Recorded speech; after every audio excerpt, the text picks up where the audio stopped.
One of the biggest problems that I see agents do is they do things that kill their business.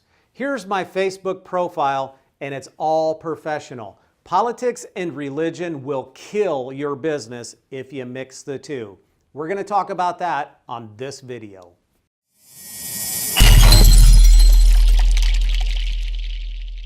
Hey everyone, if we're meeting for the first time, my name is Paul Vacheski and welcome to my Real Estate Classroom YouTube channel. It's just a place where agents can come and find tools and tips to better run their business. And before we get started on today's video, right down here in the lower right-hand corner of your screen, there's going to be a red and white subscribe box. It'll say subscribe right there. Click on that and subscribe to the channel. And up there in the right-hand corner, you'll see a little bell. Go ahead and click on that as well, and that'll notify you every time I upload a new video. Well, I had an interesting thing happen this past week, and I thought I'd address it on the video.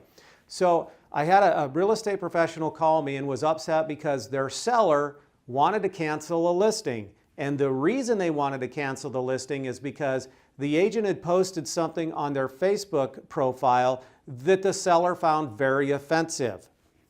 Therefore, they wanted to cancel the listing. Now, I don't want to get into the legalities of canceling the listing, but I want to make the point, and the point of this video is what you post on social media does matter. So let's look at this. Who's this guy right here? Well, obviously, it's President Trump. It doesn't matter who the president is, whether it's Trump, Obama, Bush, or some future president. These are controversial figures. Half the country hates President Trump, half of them love him. The point is, if you have a listing that's out there or somebody that maybe you're working with as a buyer that hates President Trump and you love him and you're putting all kinds of social media posts about how great he is, that's going to jeopardize your business. Here is another topic that can jeopardize your business. Religion in and of itself is a lot like politics where it's very controversial. And when it comes to sales, it's amazing why someone will or won't use you. This also is another posting that came off an agent's actual social media profile. It's called 66 Books, and all it is every day this particular Facebook page will post nothing but just one verse of the Bible. No opinions, just one verse. Well, people find that very offensive, right? Or they could. And if you're in the real estate business, you don't want to eliminate somebody because of it. So here's the bottom line. Politics and religion can kill your business. Now, you have the absolute right, because you live in the United States of America, to express your opinion however you want, wherever you want. I just want you to know that you can't complain if you get that seller that calls you and says, I'm very offended by you posting a pro-Trump or an anti-Trump post on your Facebook page. You have to expect that. I read an interesting article in MIT just a couple of weeks ago where they were talking about sales, like the science of sales and consumer behavior. And if there's a company, or which you're a company as a real estate agent, that a consumer finds offensive or they don't like, they just won't use you.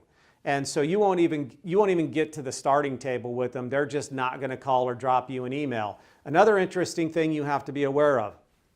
85 to 90% of all consumers, when it comes to buying cars, real estate, those type of things, even property management, they will do an online search of you before they call or drop you an email. That's very important. So they're going to do a Google search on you. They're going to check out all your social profiles. And if there are things that they don't like or they find offensive, they'll never call and you'll never know about it. Okay, so it's called the law of averages.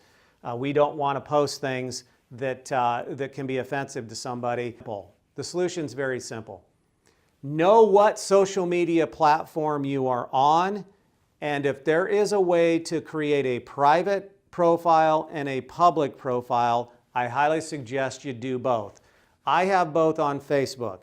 I have a private profile, and the profile settings are such that only close friends and relatives that I have chosen to be a member of that profile can see my post. The public cannot. So if I post something that's anti-Trump or pro-Trump, only those people will see it. All right, so it's a very small group. My public profile is open to the public. I have a lot of friends on there. I pretty much allow anybody to like my public profile. There is never anything controversial, even a little bit. Everything is very professional and real estate related, or anything that's pretty neutral. All right, so that's very important. Now you got to be careful of things like platforms like Twitter, where Twitter does not have a private or a public profile. So be very careful what you post on there, because everybody can see it. Same with Pinterest and Instagram. So the point is, and I'm going to end this video with this, is have a social contract or a social media contract with yourself, and ahead of time determine what you are going to post and not. And always keep your emotions in check. So if you hate President Trump and he does something or tweets something or says something that just infuriates you, impose the 24-hour rule. So don't post anything on your profile if it's public and private until the 24 hours is up, to give you a chance to calm down and really think twice before publishing that, because people will hold it against you and they won't use you. So I hope this video has been at least informative to you, if not at least just enough to make you think. So that's all I got. Until the next video, get out there and sell something.